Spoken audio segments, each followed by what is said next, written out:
Jogo que a gente já sabia que seria difícil para o Vasco da Gama. E, cara, um resultado que acabou sendo bom, né, Ed? Acho que assim, cara, o Vasco se arriscou bastante, né? Sofreu muito, teve um espaço muito grande no meio de campo, né? Principalmente ali na primeira etapa. O Fortaleza não se aproveitou disso. Queria saber a sua opinião, no modo geral, na partida, primeiro tempo, segundo, gostou da escalação? É que é diferente a escalação e depois quando a gente vê em campo mesmo como foi, né? O que você achou aí dessa partida, Ed? Bom, boa noite, Gui, boa noite a todos. Olha, resultado excelente, né? Vasco decide em casa, uma vitória simples, dá ao Vasco a classificação. Desempenho nem tanto, né? O desempenho do Vasco foi ruim, embora tenha muito destaque ali, eu destaquei muito os dois zagueiros, né? O Maicon e o Léo Pelé. Maicon na bola aérea, o Léo Pelé pelos desarmes por baixo. E, mais uma vez, o Léo Jardim. Quando a gente começa a destacar os defensores, não é sinal de que o time não jogou bem. Por outro lado, tinha um time muito bem treinado pelo Vojvoda. Confesso que não acompanho Fortaleza, mas fiquei bem impressionado, principalmente no primeiro tempo, com a fórmula de jogar, as triangulações e alguns jogadores, né? Alguns jogadores que me É bom, né, impressionaram. cara? Muito bom, muito bom. Tanto que o Pikachu, né, no jogo, na transmissão, o narrador falou que o Pikachu é o artilheiro da era Vojvoda. Eu não gosto dessas histórias aí, tipo artilheiro do novo Maracanã, artilheiro não sei o quê, artilheiro dessa década. Enfim, não artilheiro desse século, eu não gosto. Artilheiro é artilheiro, e, enfim. Mas está tudo certo. Foi ele quem destoou. Pikachu, se tivesse jogado no mesmo ritmo dos seus companheiros, ou talvez o placar não fosse 0-0. Né? É claro que a gente sabia que seria difícil. Não acho que vai ser diferente o jogo em São Januário. Também vai ser muito difícil, de muita luta, mas o Vasco chega vivo. Chegar com um resultado, o segundo melhor resultado. Primeiro é a vitória, segundo melhor resultado é um empate. Então, o Vasco chega em São Januário diante da sua torcida.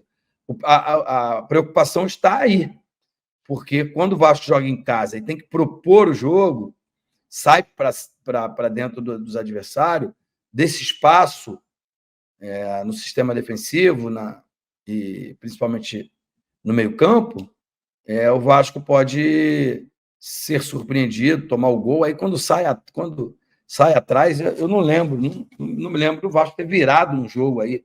Tem muito tempo que eu não me lembro do Vasco ter virado um jogo, principalmente de Campeonato Brasileiro. Quando o Vasco toma o gol, o adversário sai na frente, é um desespero para o Clube de Regatas Vasco da Gama.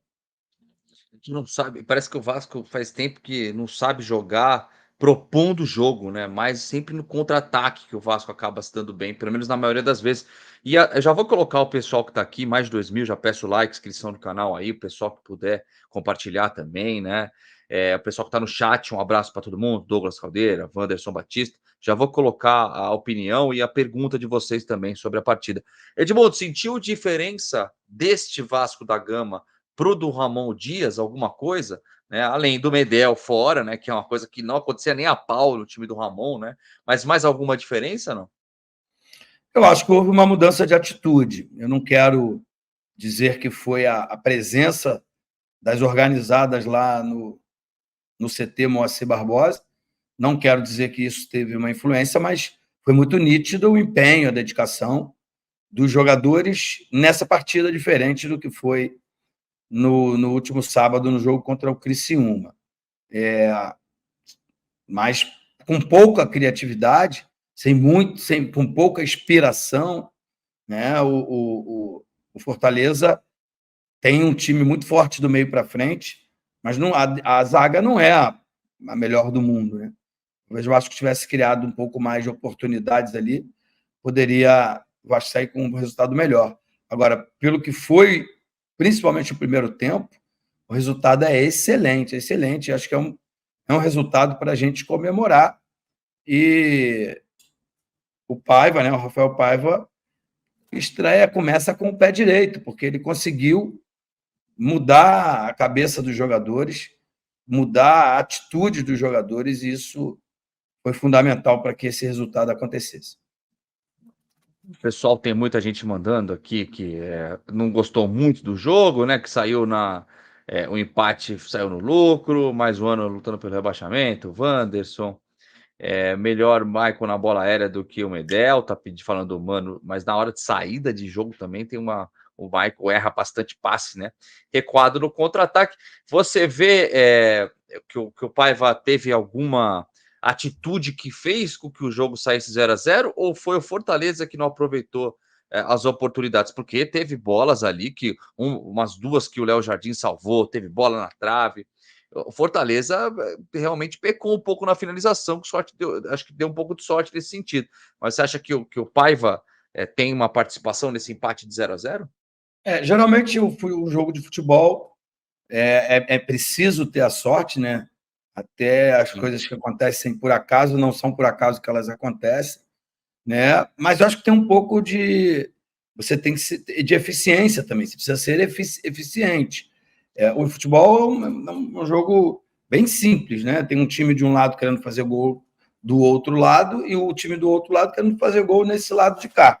Os goleiros estão ali para evitar que isso aconteça, né? Eu acho que volume de jogo não quer dizer resultado, então, mas eu acho que o Vasco jogou com garra, com vontade, com disposição. Isso é fundamental para um time de futebol, um pouco mais organizado, dentro desse esquema mesmo, dentro desse sistema reativo, né? Mais defensivo, quando o Vasco não tinha bola, era uma linha de 5, uma outra linha de 4 à frente, só o Verratti lá na frente. Na narração dos Carlos Júnior até chegou... Hein? Sofrendo, né? Chegou até a falar que é duro ser Verratti, porque a bola quase não chega nele. E, enfim, mas isso aí é uma ideia de jogo que foi colocada pelo Rafael Paiva e que deu certo, cara. E que deu certo. A gente não pode reclamar do resultado. Se por algum motivo não tivesse o jogo e a gente falasse assim, vamos ficar com o resultado 0-0, com certeza todo mundo ia concordar e todo mundo ia ficar feliz. Pelo menos o torcedor do Vasco. Todo mundo que eu digo, me refiro, é o torcedor do Vasco. Então, eu acho que o torcedor do Vasco tem que estar satisfeito com o resultado, mas tem que rezar, né? Não sei se a palavra é essa, não sei se rezar resolve o problema, mas para que haja uma melhora no desempenho, porque não é toda noite ou todo jogo que o Vasco vai ter como destaque os seus 2 zagueiros, o goleiro, né? E os adversários também vão errar o alvo, né? Porque também foram muito mais finalizações do Fortaleza do que do Vasco, mas a maioria delas não foram certeiras. E quando foram, estava lá o goleiro de seleção, o Léo Jardim, para evitar.